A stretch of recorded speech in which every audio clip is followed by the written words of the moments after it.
আমরা কুরবানি করি কিন্তু কুরবানির অনুভূতি বুঝতে পারি না, কুরবানির ইতিহাস আমাদের ভুলে গেলে চলবে না। পরের দিনে সকালবেলা ইব্রাহিম নবী মনে মনে চিন্তা করেছে, আমার প্রিয় বস্তু ইসমাইলকে আমার কুরবানি দেওয়ার দরকার। বিবি সারার সঙ্গে পরামর্শ করার পরে ইব্রাহিম আলাইহিস সালাম চলে গেলেন যেই জায়গার মধ্যে বর্তমানে কাবা ঘর আছে, ওই জায়গার মধ্যে হাজেরা আর ইসমাইলের বসবাস। ইসমাইলের কাছে যাওয়ার পরে ইব্রাহিম নবী তার স্ত্রী হাজেরাকে ডাকতে বলে, বিবি হাজেরা, সন্তানটাকে সুন্দর করে সাজুগুজু করে দাও, আমি সন্তানটাকে নিয়ে একটু আত্মীয়র বাড়িতে দাওয়াত খাওয়ার জন্য যেতে চাই। এই কথা বলার পর হযরত ইব্রাহিম আলাইহিস সালাম যখন হাজেরাকে বললেন, হাজেরা আলাইহিস সালাম সন্তানটাকে সুন্দর করে সাজুগুজু করে দিয়ে চোখের মধ্যে সুরমা লাগায়া দিয়া সুন্দর করে নতুন জামা পরে দিয়ে বাবার হাতে তুলে দিল। হযরত ইব্রাহিম আলাইহিস সালাম তার সন্তান ইসমাইলকে সঙ্গে করে নেওয়ার পরে মরুভূমির মধ্যে চলে যাচ্ছেন মিনা পাহাড়ের পাদদেশে সন্তানকে কুরবানি করবে। সন্তানটাকে নিয়ে যখন মিনা পাহাড়ের দিকে যাওয়া শুরু করে দিলেন, শয়তান তো বসে থাকে নাই। শয়তান ইসমাইলের কাছে যাওয়ার পরে ডাকতে বলে, ইসমাইল তুমি কোথায় যাচ্ছ? ইসমাইল ডাকতে বলে, আমি আমার বাবার সঙ্গে দাওয়াত খাওয়ার জন্য যাচ্ছি। শয়তান ইসমাইলকে বাদ দিয়ে বাড়িতে চলে গেলেন হাজেরার কাছে।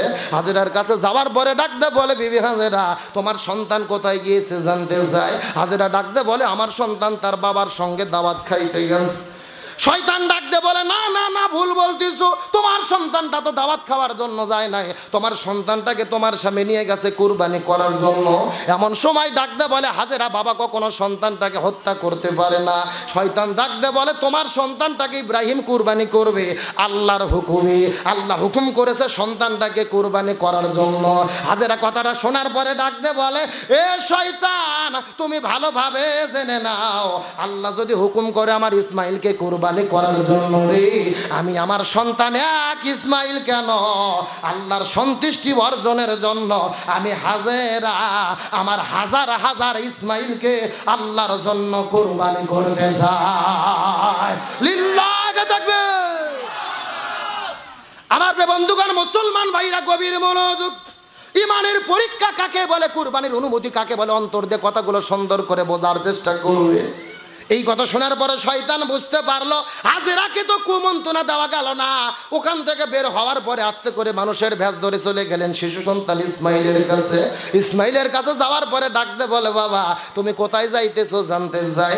ইসমাইল বলে, আমার বাবার সঙ্গে তার বন্ধুর বাড়িতে দাওয়াত খাইতে যায়। শয়তান ডাকতে বলে, না, তোমার বাবা তোমাকে দাওয়াত খাওয়ানোর জন্য নিয়ে যায় না, তোমার বাবা তোমাকে হত্যা করবে। দেখো তোমার বাবার কাপড়ের ভেতরে একটা ছুরি লুকিয়ে রাখা হয়েছে, এই ছুরি দিয়েই তোমাকে কুরবানি করবে, জবাই করবে।